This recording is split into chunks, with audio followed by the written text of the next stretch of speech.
Hello and welcome to the Console Gaffer. I'm going to do something a wee bit different here, just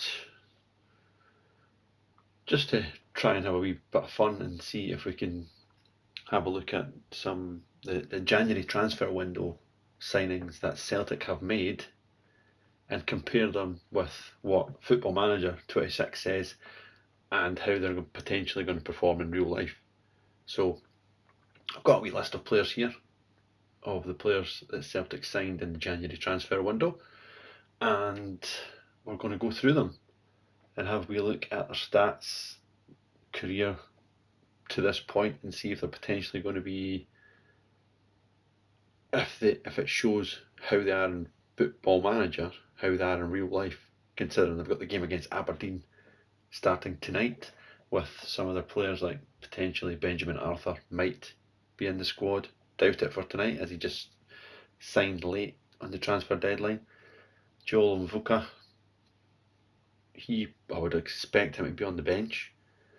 Junior Adamu, I would expect him to be on the bench as well. And Araujo and Chanchara have been, so far, Araujo has been probably shown better, but he's played more games. So that's what I plan to do today. A wee difference. A Celtic January transfer window signings in real life compared with Football Manager. So let's go into the first one. Tomas Chanchara. So Tomas is, if you want to look within Football Manager, apparently he is a natural on the right. He is a natural playing through the middle, and he can competently play wide left, which that's possibly quite accurate, because he said he can play in the wing as well. So if we look at his technical ability, so his crossing is supposedly at 11. We've yet to really see that in game time. Dribbling, 12. I'd possibly say that's reasonably accurate, with especially the assist that he got against Hearts. Not weekend there, the week before. First touch, so far, again, I'd probably say that's accurate, because there's a lot of times his first touch has, instead of bringing it in, he has tried to be flicks here and there. Heading, he's not won a lot of 50-50 in the air, but difficult against Hearts, and there was not really much going on at the weekend either, but he did score a good header, a nice glancing header in the far corner. Long shots, not seen him shoot from outside the box yet. Marking, well, it's not going to bother that for a striker or a winger. Passing, again, like I said, it's difficult to assess his passing, because he's not really brought the ball in and passed it. And here, this is where you kind of worry a little bit if that's true, as in Football Manager to real life. The technique is saying he's 10. He's got a technique of 10, which is not very good, especially when you play in Scotland, and there's a strong possibility that you will have possession in 99.9% of the games, out with some of your bigger games like we've had against Hearts and potentially Rangers, and some tough away games. So technique wise, hopefully he's got a better showing in real life than what he shows in Football Manager. So if we move on, his mentals. So aggression, good. We've seen that a wee bit in the game against Hearts. His anticipation, yet to be seen, but 13 in Football Manager. Bravery, 16. His composure is a worry if it's 8, if it's genuinely below 10 for a striker. I mean, if you look at his technicals there as well, oh, sorry, I absolutely missed that one. His finishing is 9 for a so-called centre forward. 9 finishing with a composure of 8. It's potentially why he's not scored too many goals. Concentration 10, decision making again poor at 8, but good determination. His flair, they're saying, is good at 14. Off the ball is 14. Teamwork 11, but work rate is 18, and I would go along with that so far. with the work rate being 18, as he has put in a hell of a shift in his first game against Hearts, and he did work tirelessly at the weekend there as well. So yeah, mental's not too bad. And his physicals, well, strength-wise, he's saying he's 13. His acceleration, 13, which and pace is 16, which we did see against Hearts. He managed to get away from the back line and put the ball across for Yang to make it 2-1 in that game. But he's not really had a chance to really open it up in the other game that he played there at the weekend. But jump and reach 15 kind of goes okay with his heading, and he scored with his head. So yeah, 6'3". He's got his trait so far here is he likes to wind up opponents, he likes to come deep to get the ball, and likes to lob the keeper. So again, don't really know if that's true. That could just be a Football Manager thing, but we'll see if that comes to pass. So he has a Czech international. He's got 8 caps, 1 goal so far. God, 25 grand a week performance-wise, and this he's not really played much game time. So if we just look back at his career to date, so he started 2021 with some career games. He got a goal in 9 there. His probably most prolific spell was at Sparta, where he scored 7 and 15 and 12 and 24. Then he got his big move to Borussia Mönchengladbach for 9.25 million, where he scored 4 and 21 in his first spell, and then 2 and 28 in his second season. Where this season, as you can see, start of this season, August 2025, in the game he's moved on to Turkey for the season on a season-long loan. Obviously, there's not been an update yet for the transfers for him to come in at Celtic, so probably the next transfer window update he will come in and you will see him coming at Celtic. But from that, he has scored 1 and got an assist in his 2 games so far for Celtic. So you can see physically wise, yeah, they're bang on the money, I would say. I would say that. I would also say mental wise, especially with his work rate. But obviously other things are up. But the big worry for me, if you're looking at a striker, is your natural finishing of a 9, your composure of an 8, and then your positioning of a 9. Of 6. That doesn't scream to me as prolific.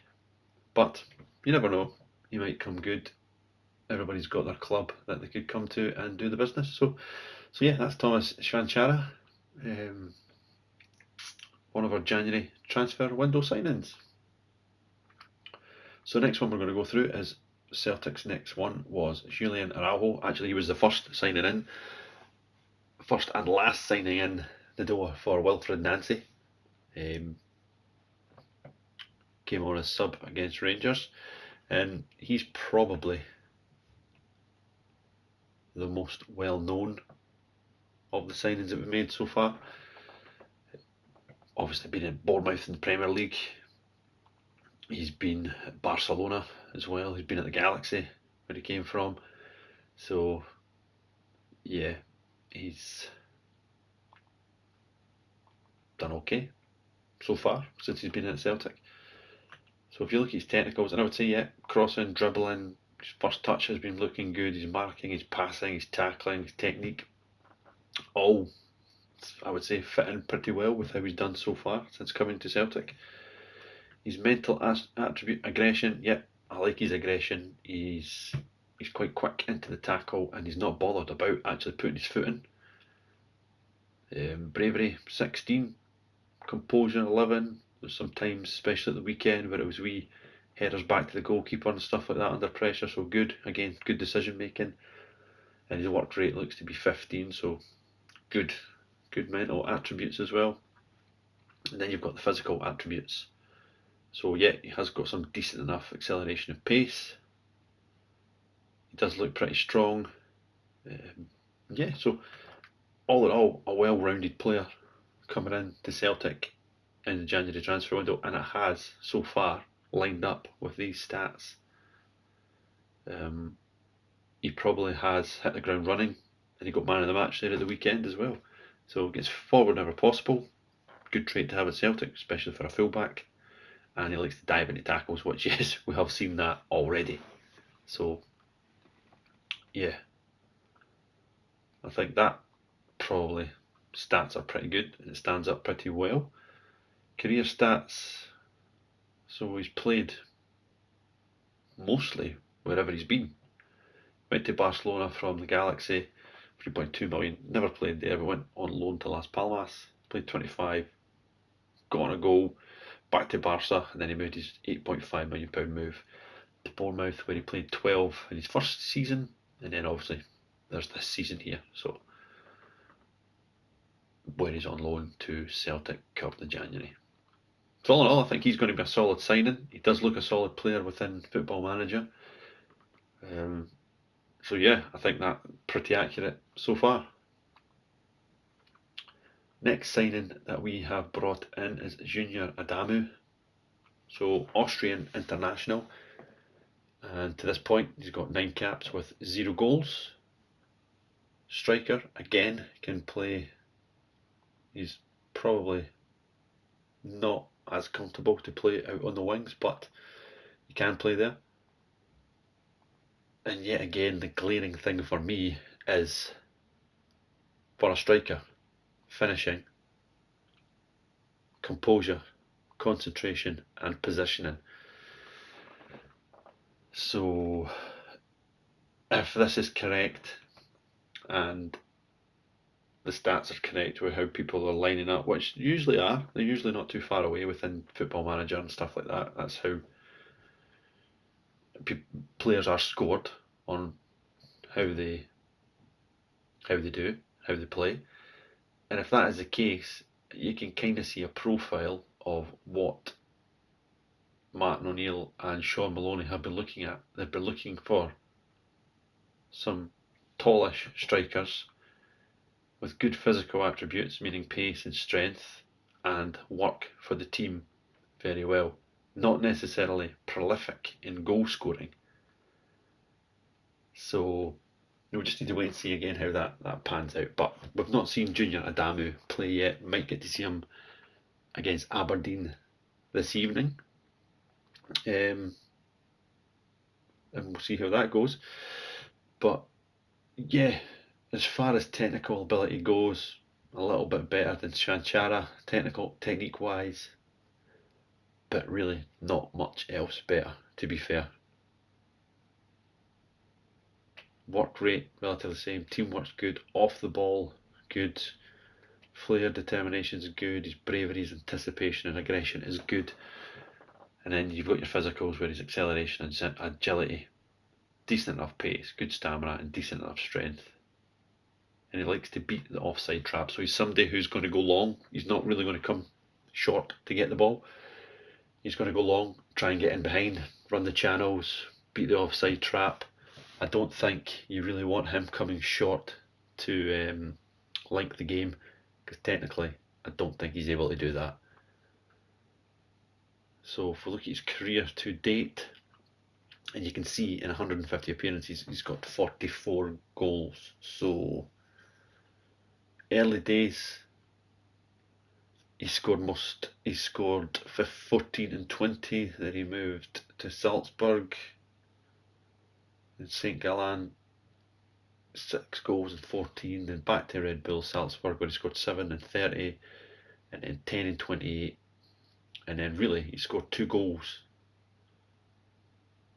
since moving to Freiburg for £5.25 million in the last 3 seasons. Or season and a bit, because it's like he went on loan to Freiburg and only played twice. So again, that's not screaming somebody to me who's going to come in and really run away with the league and smash goals in left, right and centre. It looks like he's going to work really hard for the team. He's going to be a physical presence up there, but if you're going to ask him to link the game, I don't think Junior Adamu is the man, according to this, and potentially according to his stats as well. So we'll see how he gets on as we go forward these next few games between now and the end of the season with Celtic. But same as Shanchara, if you're looking for somebody who's to work hard and be a physical presence up front and potentially get in behind, well, not too bad with these two signings. So then we come to Joel Mvuka, Norwegian, and a few seasons ago he was at Bodo Glimt and he done very well. I remember him against Celtic in Big Angie's time, and he done pretty well there, to be fair.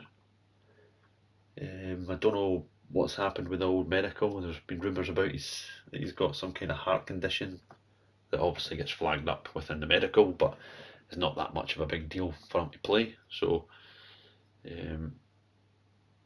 Norwegian currently has no caps, but if you look at his good technical ability on the wing, can take the ball in well.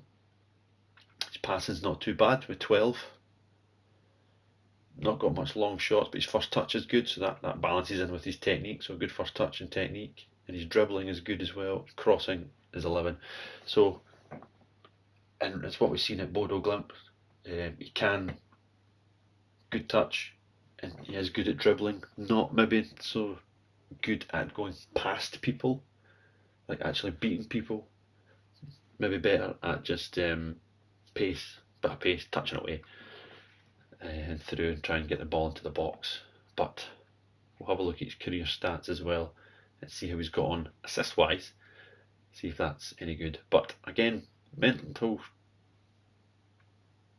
stats here, you've got his work rate 13, visions 12, teamwork 12, off the ball 13, his flares 14, he's got good determination. But again, and you're starting to see a bit of a pattern and potentially a wee bit of a worry here. If these stats are true, and I know it's just a game, but that's based on real life, you've got, again, finishing 10, composure 8, and decision making 7. Now, we play against a lot of teams with low blocks in Scotland, so you really need somebody who's got, not necessarily to be the best finisher in the world, you've just got to have somebody who's got that bit of composure and that good bit of decision making where it counts to be the difference maker when you're playing against a low block. And the 3 players that we went through so far, like 3 attacking players, they've all, finishing's been low, composure and decision making has all been like below 10, which again, it might be completely wrong when he comes to play, but it looks like a bit of a trend, and a bit of a worrying trend, to be fair, that's the profile that we went for. We look like we've went for good teammates in terms of work rate and teamwork to help each other out, which absolutely fine, but you also need that other side of your game where you can pull something out the bag. So in physicals, yeah, what we've seen, what we expect from Joel. Good pace, good balance, good agility, and obviously strength. Might need to work on that, but we'll see how he gets on. I would expect him to get some minutes against Aberdeen tonight. So if we look at his career overall so far, it's not really shown too many assists wise yet, but goals, he scored 1,640 appearances, so not really expecting him to light up the league goals wise, but we're hoping he can get some assists. He's not really kicked on since his £4.8 million move from Bodo to Lorient. So yeah, that takes us then to the new boy, central defender, Benjamin Arthur. Now, there has been a lot of talk in England about this boy has got really a lot of abilities in England under 21 international. So he's done well, but he's 19, 20 probably by the time he comes to Celtic in real life. And if you look at his stats, I would say his stats look really pretty good for a 19-year-old central defender. So, technique for a central defender coming to Scotland, good. 12, happy with that. Tackling 13, passing 12, marking 11, and heading 13, which is okay, which is good for a 6'4" defender. His mental attributes are all showing up really well. Off the ball 7 and flair 7. You kind of expect that. He's not somebody who's going to go and do something off the cuff when he's off the ball and make darting runs into the midfield and stuff. So you expect off the ball to be low, and flair the same for a central defender. For most central defenders is to be low for that. But apart from that, everything else pretty good. Good composure for a central defender at 12, and then his physicals: acceleration 12, pace 12, his strength 13 for a 19-year-old, and good jumping reach. So really, Benjamin looks really quite good. Benjamin Arthur looks really quite a good, astute signing again on Football Manager paper to come in 6'4", help the team height wide as well. Right-footed central defender. So yeah, and if you look at his career, he's not really done anything to date. He's not. I think he played a game for Brentford in the League Cup earlier on this season, I think, possibly, if I can remember. So yeah, apart from that, that's the team. That's the transfers that Celtic have made. That was just a wee quick run through of the 5 confirmed players that Celtic signed in the January transfer window. Just trying to compare, just a wee bit of fun, something a wee bit different in the channel. Compare the players from Football Manager into real life and see if what the stats and what the ratings are come true. You can actually see and build a picture of the players. It's like, well, actually, it's pretty accurate. So I'm sure we'll find out between now and the end of the season. Hopefully, all 5 are on the money and do the business. But we will find out very shortly, as the season has only got 14 games left. So anyway, I'll leave that there for this wee quick episode, or wee update. It's not really an episode. This wee quick update on the transfer window that Celtic's just had and the players that they've signed and brought in real life. So if you want any more of this, give me a shout, or if you think it's boring as hell, I'll not do it again. But anyway, thanks for listening, and we will see you again soon for the next episode. And I don't know if you've probably noticed, the Fiorentina badge is up there. I'm going to start a new Fiorentina save very soon to try and get them back to the top in Italy, as fancy doing a Fiorentina save. Done a Fiorentina save a good while ago, back in the day, and turned them into an Italian superpower. So hopefully doing that again. So yeah, thanks again, and we'll see you again soon.